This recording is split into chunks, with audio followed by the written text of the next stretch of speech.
tassa bhagavato arahato samma sambuddhassa. Namo tassa bhagavato arahato samma sambuddhassa. Namo tassa bhagavato arahato samma sambuddhassa.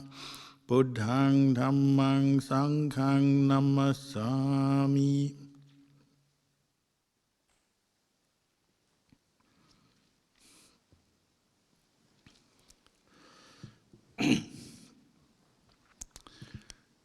So good evening to everybody here and to those watching on the live stream.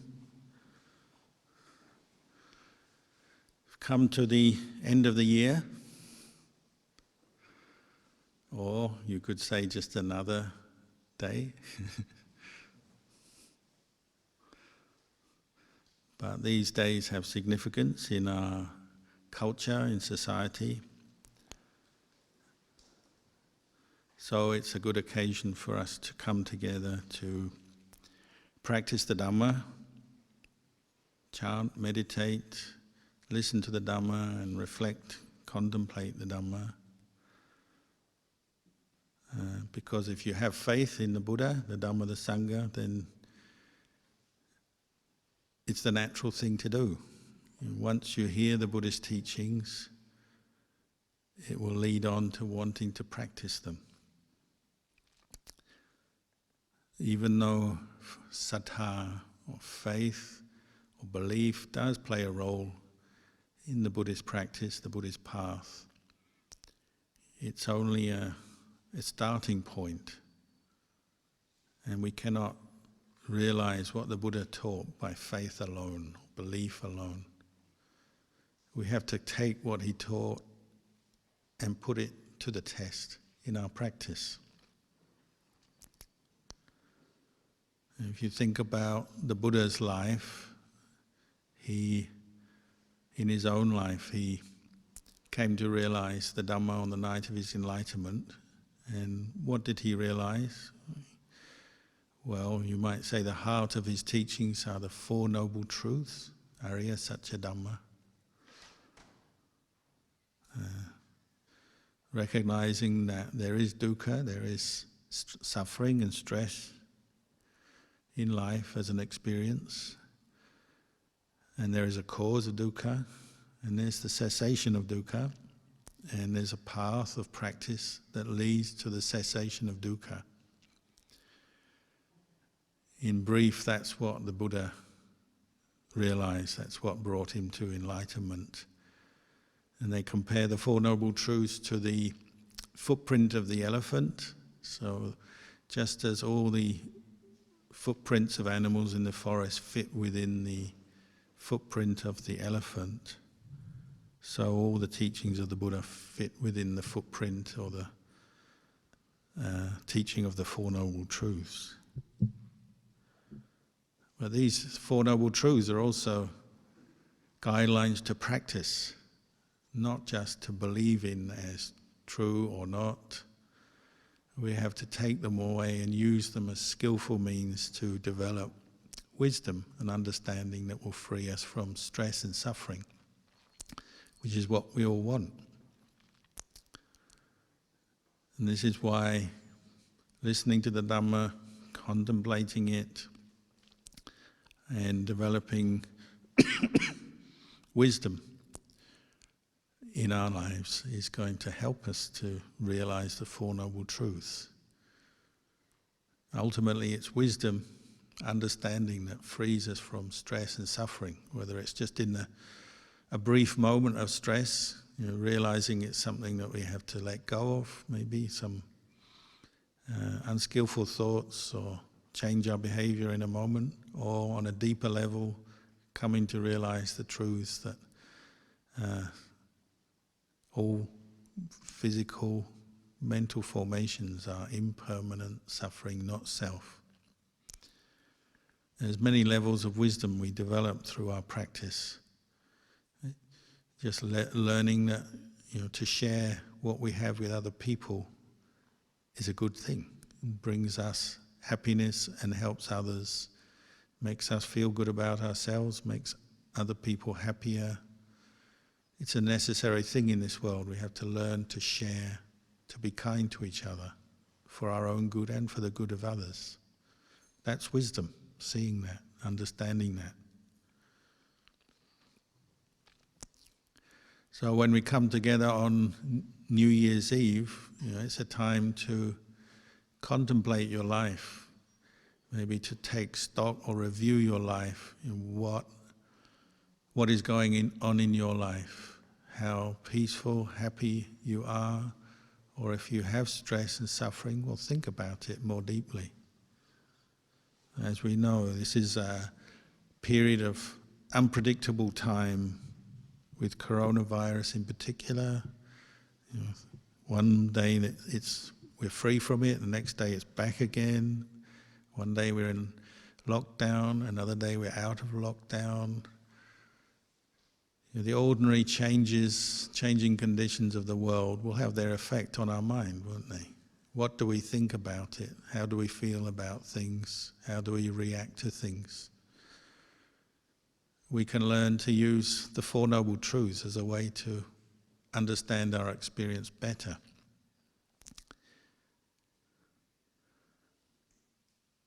There's suffering in life that you can't do much about. Say like, as an individual person living in the world, you can't do a lot about the spread of coronavirus. You can do your bit. You wear a mask, you follow the rules, you're careful, you follow the guidelines. But an infectious disease like coronavirus, no individual can control it and make it go away.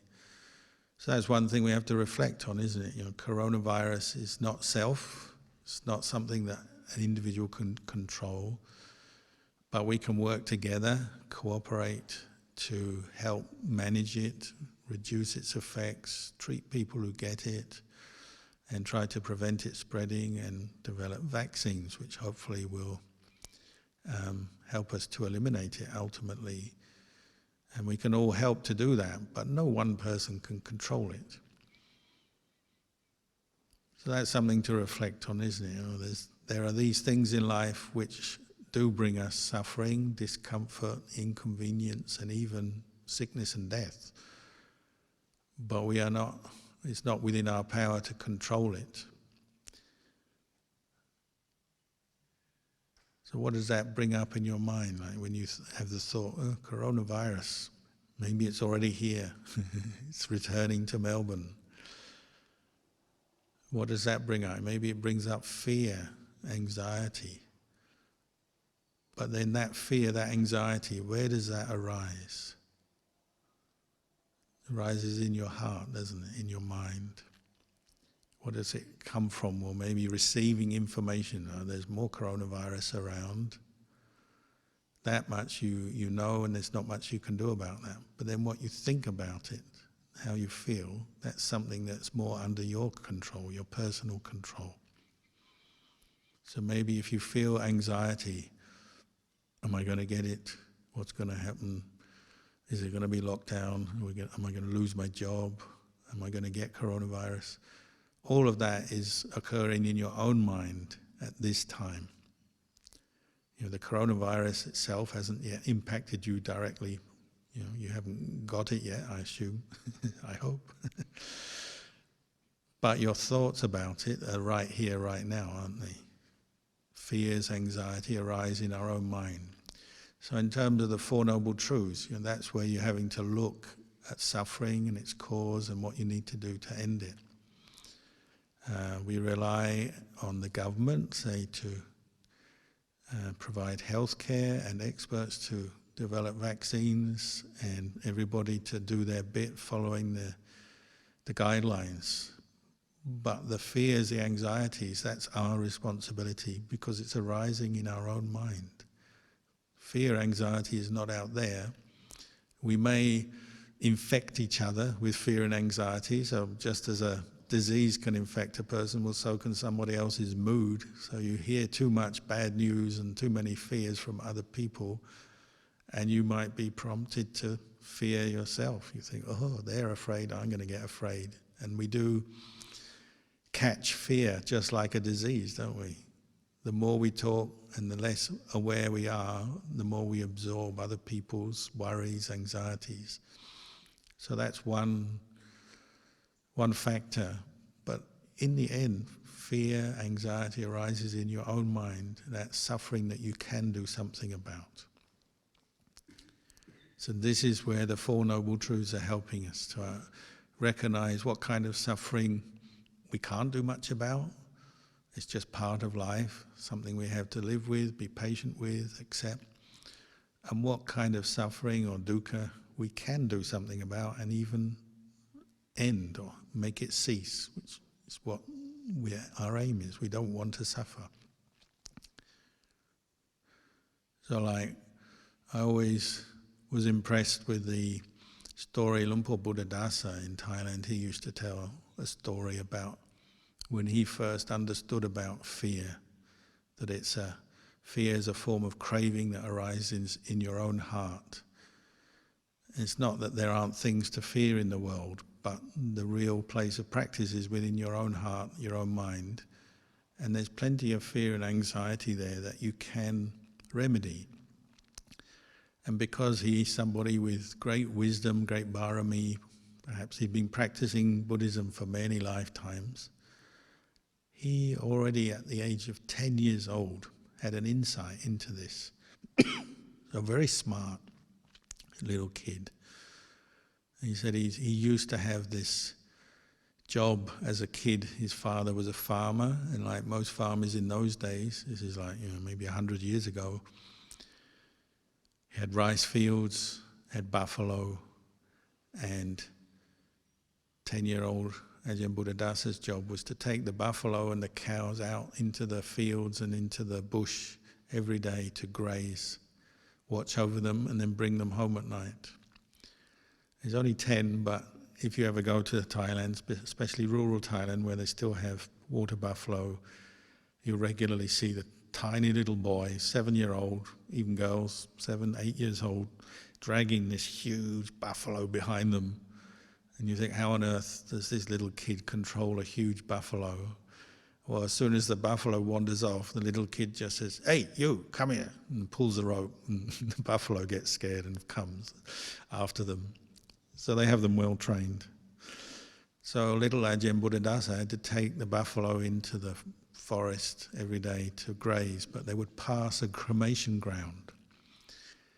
And everyone knows in Asia, everyone is petrified of ghosts.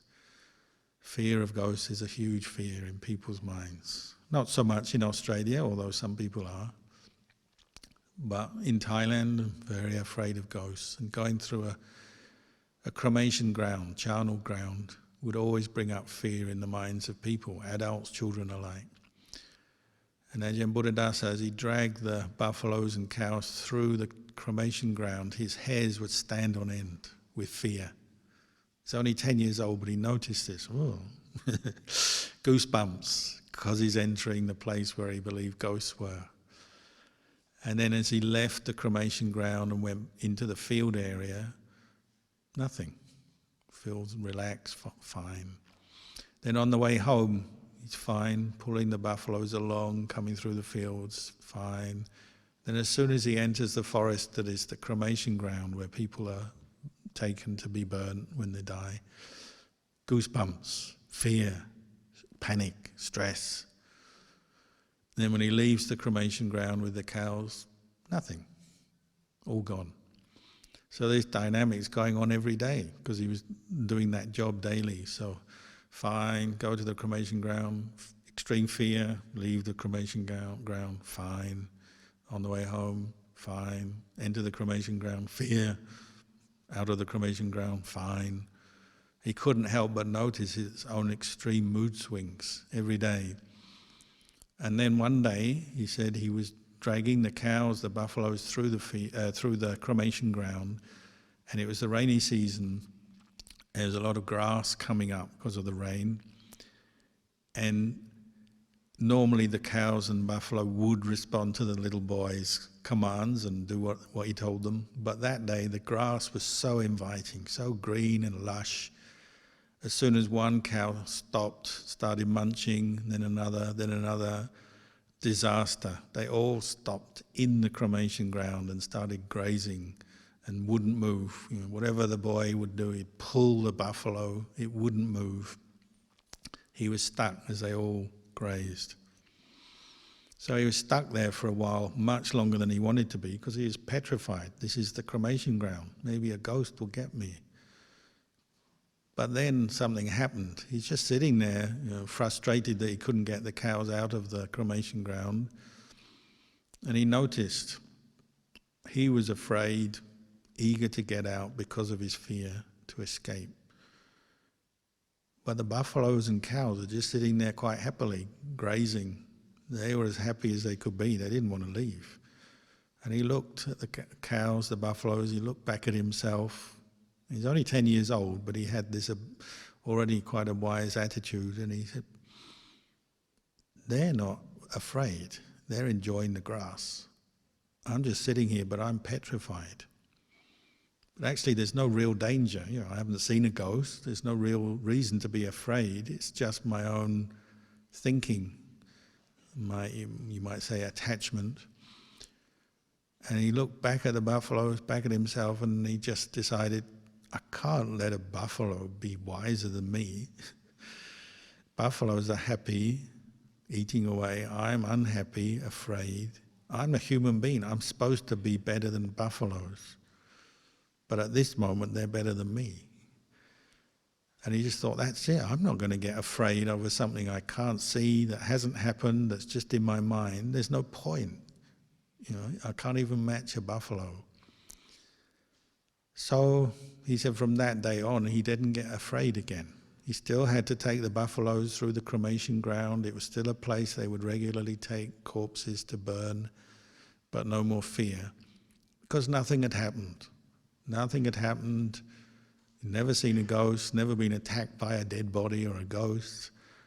And he thought, I'll just let go of this fear and carry on doing my job. Why do I have to do it with fear? I'll just do it with a normal state of mind. So he said after that everything changed, and he no longer got goosebumps and felt panic when he was in the cremation ground. So he used that reflection, he said, for the rest of his life, helped him to understand, fear is like that. It's a creation of your own mind. It's what we call craving, the cause of suffering. And this fear, although there are things in the world that we should be careful of, and we have to think of our own safety, the safety of our loved ones, it's not to say there's nothing to be afraid of, but he was interested to investigate, why do we fear and what does it do to us, and can we change that? And he realized, it's self-created, negative thinking, negative perceptions, maybe built up from hearing too many ghost stories, watching too many ghost movies, or in our case, it's watching too much news about the fear of coronavirus and how bad it is, and talking to our friends and building it up into something bigger than it is.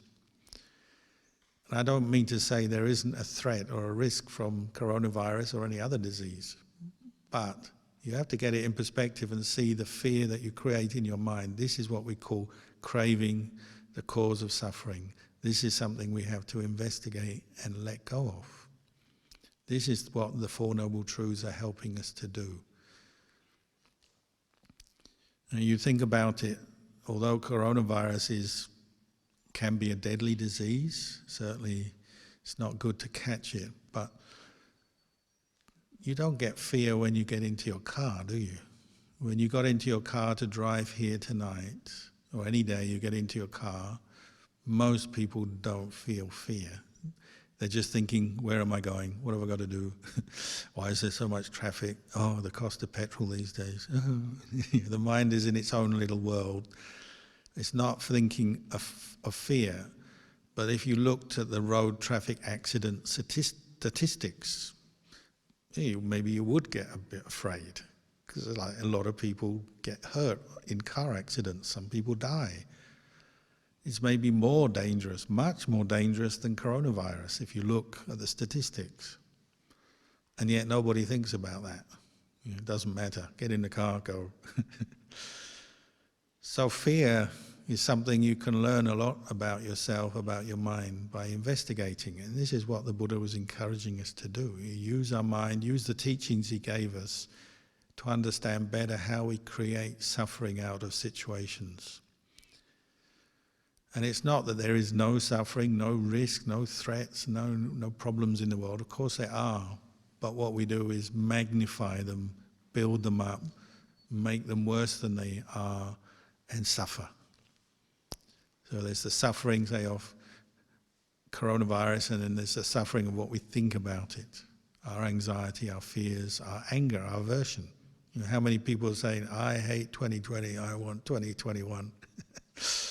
As if 2021 is going to really be that much different. You know, the truths of life are going to be the same tomorrow as they are today. It's just an idea though, isn't it? You start to attach a label to 2020, the year of coronavirus, lockdown problems, losing my job, or less money, or this problem and that problem. But 2021, you know, things are going to be much the same. So rather than just sticking labels on things and following them, why not look a bit more deeply into the real problem, the cause of suffering, our own craving and attachment within our own hearts. That's where we can improve things.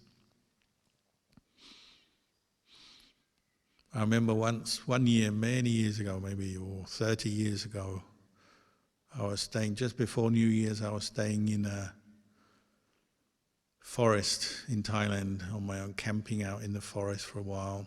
And then I had to return to Ajahn Kalyano's monastery in Rayong, and the day I was travelling was New Year's Eve. I was going through Bangkok, and I got into the Bangkok too late and to catch the bus or get a lift to Rayong, so I had to stay the night in Bangkok, New Year's Eve. And it was, luckily there was a family I knew who had like a kuti for monks in their backyard. This is down the end of Sukhumvit Road. And I thought, well, I'll just stay here a night, and then tomorrow I'll travel on, get a bus down to Rayong. Should be all right.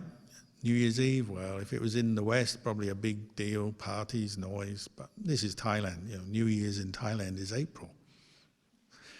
December, no, there shouldn't be much. Little did I think, actually, you know, like most countries, you know, any excuse for a party. So Western New Year is also a party in Thailand. So I was staying in this kuti, so about 7 p.m. I thought, this is good. I'll just have a quiet night meditating, do my practice. Maybe I'll stay up later because it's New Year's Eve, and then have a rest, and tomorrow I'll travel on. So 7 p.m. I'm sitting, doing my meditation, all good. And then about 8 p.m. I was still sitting peacefully, and then the neighbour had a sound system. And they started to put on the music. And I thought, why are they putting on this very loud music? And then it dawned on me, it's New Year's Eve. And the beers came out and the music blasted, and their music sound system was big. And I was literally blasted out of existence by this neighbour who had put on really loud music. Whereas one additional suffering was they only had one record or tape. There was a pop star in Thailand that year who was really famous, and everyone really loved him. I won't mention names, but that was all they had, about 6 or 7 songs from this one guy, and that was it.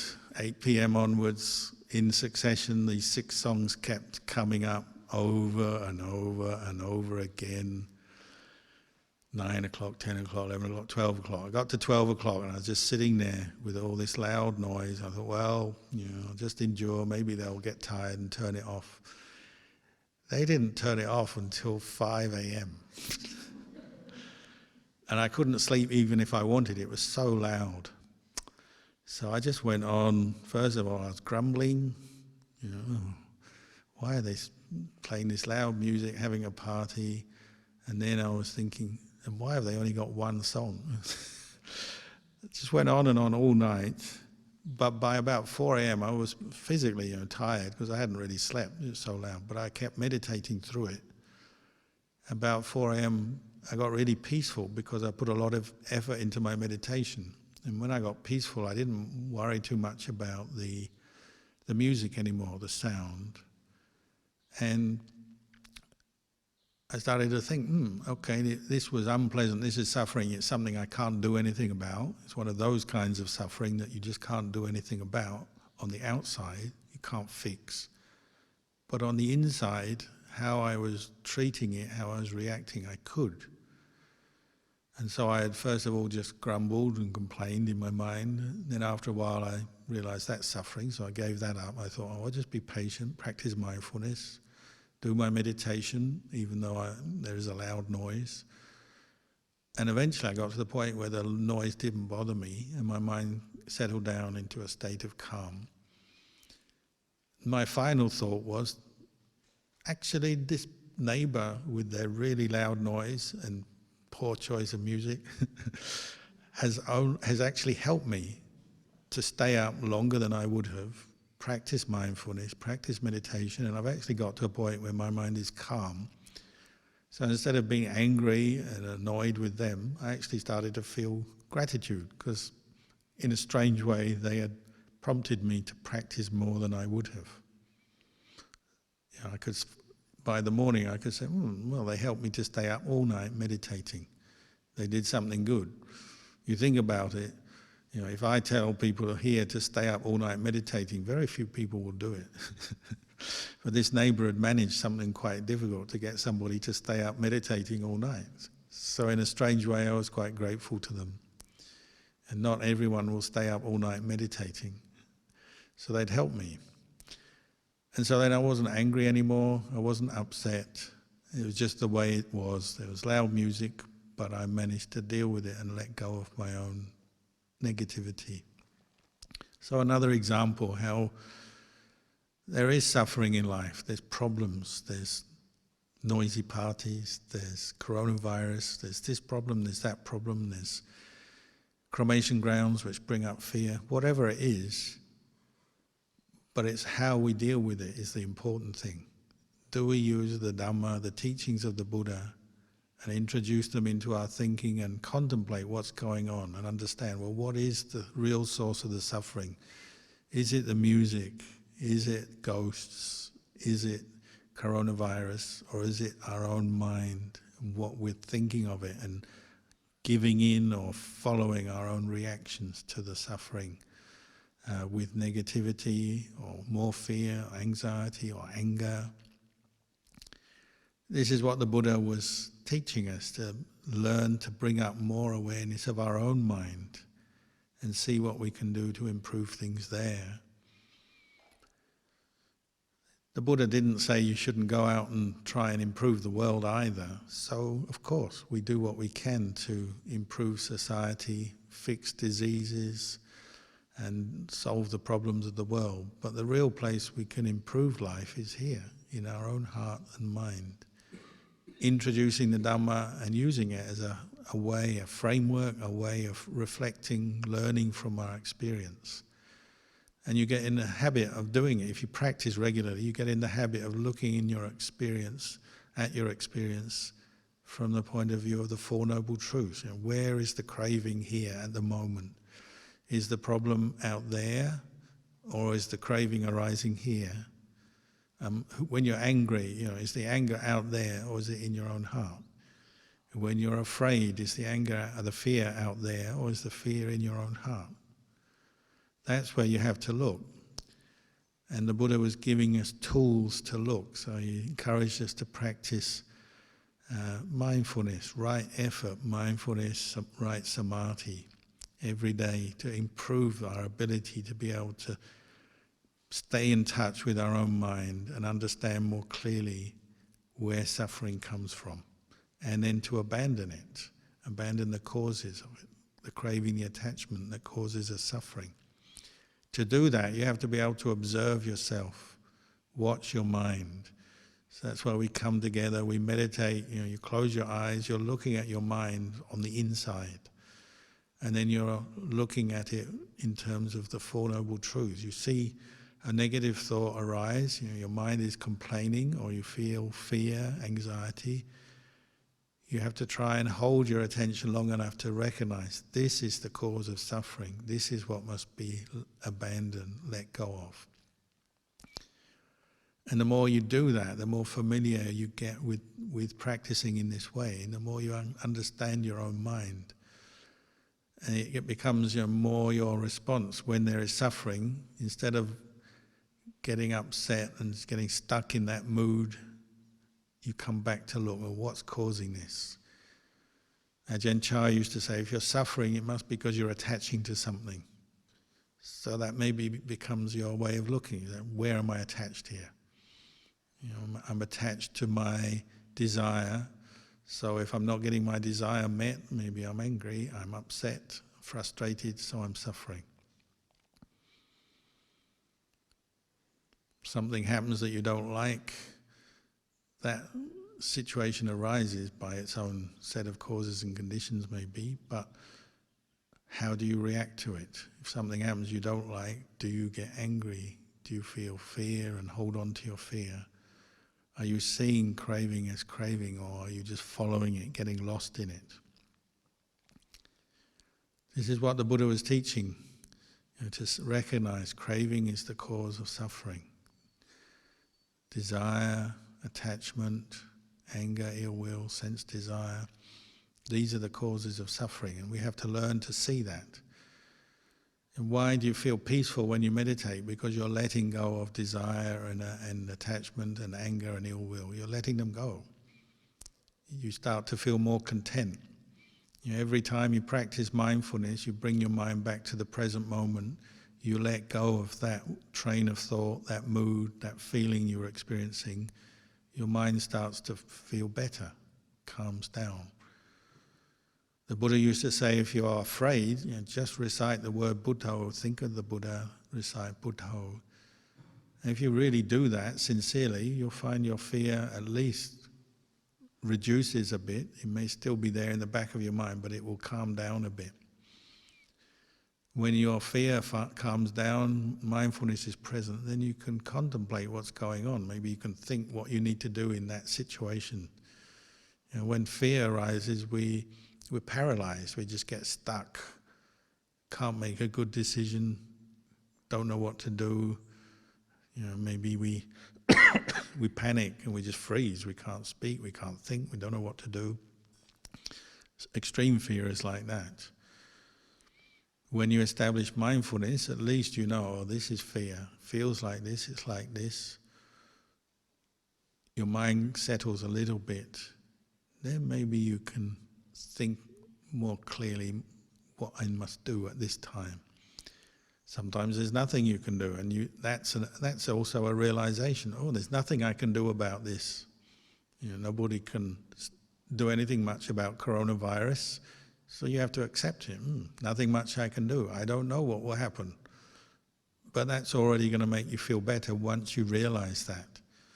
It's better than sitting there thinking, oh no, coronavirus, what do I do? And you're stuck in your fear. Realizing there's nothing you can do is already wisdom in that situation. Oh, just have to accept it, just have to be with it. I don't know what will happen. Maybe things will improve, maybe not. Who knows? But at least you are back in touch with your own mind, not lost in the mood, panicking, anxious, afraid, unhappy.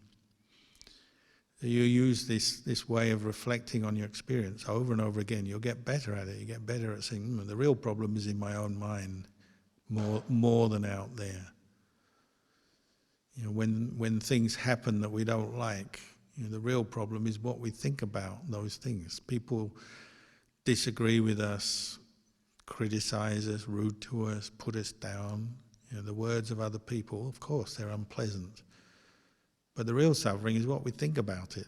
And we hold on to the memory of it and churn it over and over again in our mind, rehash it, remember it, feel bad about them, want to get back at them over and over again maybe, until we establish some mindfulness and know, oh, This is just a memory. Those words have finished. That person has said what they said and they've gone. I don't have to suffer with it continuously.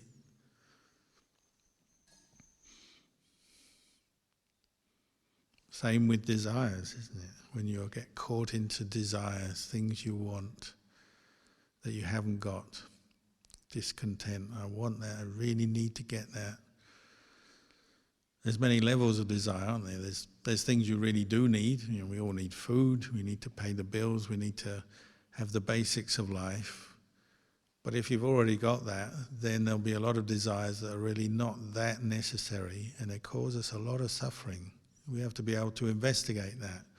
This desire I have, this thing I want, if I don't get it, what's going to happen? And most desires, if you don't get what you want, it's not a life and death situation. It's not the end of the world. You can live with it. And we do live with it. You know, you have a desire come up. Most of the desires you have, you're not immediately getting them gratified. It may be just sitting in the back of your mind and you are living with it, but it's still bugging you and keeps coming up. So sometimes just stop, establish mindfulness and reflect. If I don't get this desire, what will happen? Nothing will happen. I'll carry on. Life goes on. You don't get the new car, the new job. You don't buy that thing you wanted to buy. You don't get that person to do what you want them to do. Okay, it's not the best, but you can still survive, can't you? But if you don't reflect like this, you'll just carry on wanting, complaining, getting frustrated because you're not getting what you want.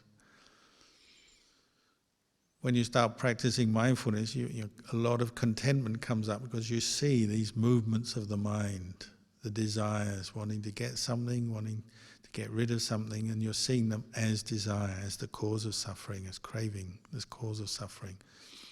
And you realize you don't have to follow them all. You can let them arise, pass away, just see them for what they are. But you have to have the eyes to see, don't you? You have to have the inner Dhamma eye, training in mindfulness and wisdom.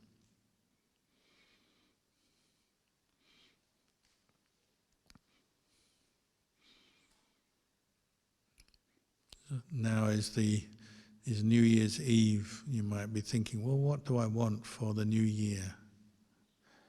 So often it's a more kind of material things, isn't it? Oh, I want to get more money, better job, get this sorted, get that sorted, buy the house, fix up the kitchen, change my car, get this, get that.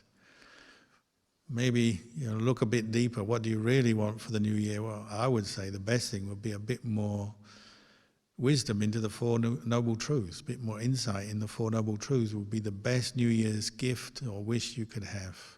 Because that's what's really going to change your life for the better.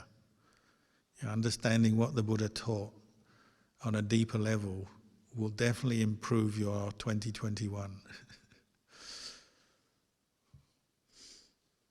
You do get the new thing, the car, the job, the this, the that. Well, that's good, but if you're still stuck following craving and attachment and suffering, well, that's not going to change very much unless you've contemplated the Four Noble Truths.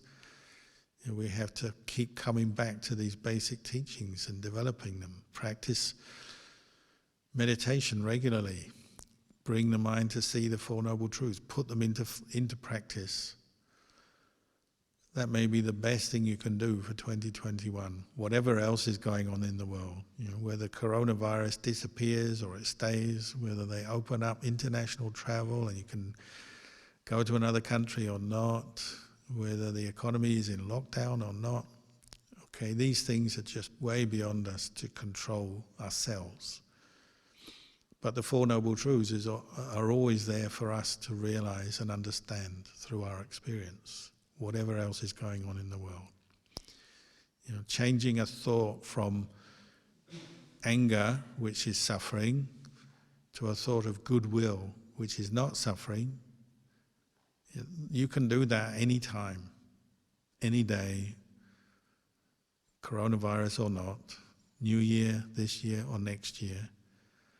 you have the opportunity to look and learn from your experience. So to change a thought of anger, ill will, or irritation into a thought of goodwill, compassion, that choice is with you all the time.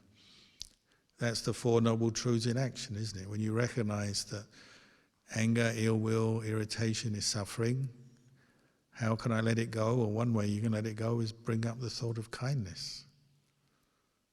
Every thought of kindness is a cause for another thought of kindness.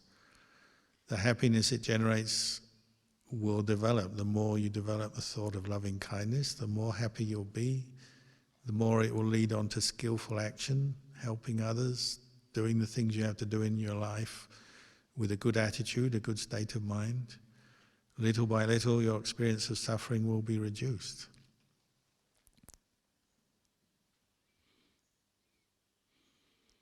So this is what you might call practice, the practice of Dhamma.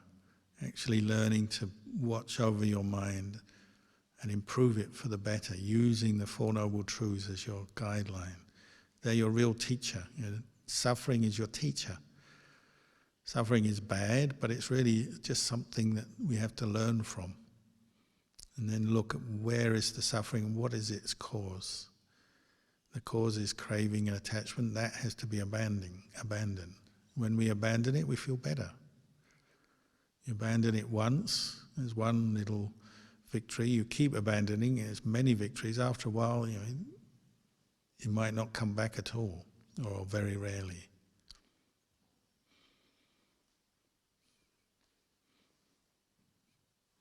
So when we wish each other Happy New Year, I would say that on the best level, the deepest level, we're wishing each other insight into the Four Noble Truths. So instead of saying Happy New Year, we can say, I hope you realize the Four Noble Truths this year. I hope you let go of your craving, cultivate the path, experience Nirodha. So I wish lots of Nirodha to you. Cessation of suffering. Could hand it out. If we could hand out Nirodha, just hand it out to everyone. Like you hand out masks to people, and vaccines to people. Going to hand out Nirodha this year, the cessation of suffering. But to do that is, you have to do your part. You have to practice it. You have to bring your mind to see craving as the cause of suffering, and then be wanting to abandon it. Recognize it as what it is and let it go.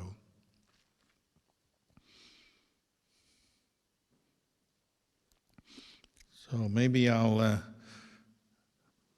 pause here, end the talk here.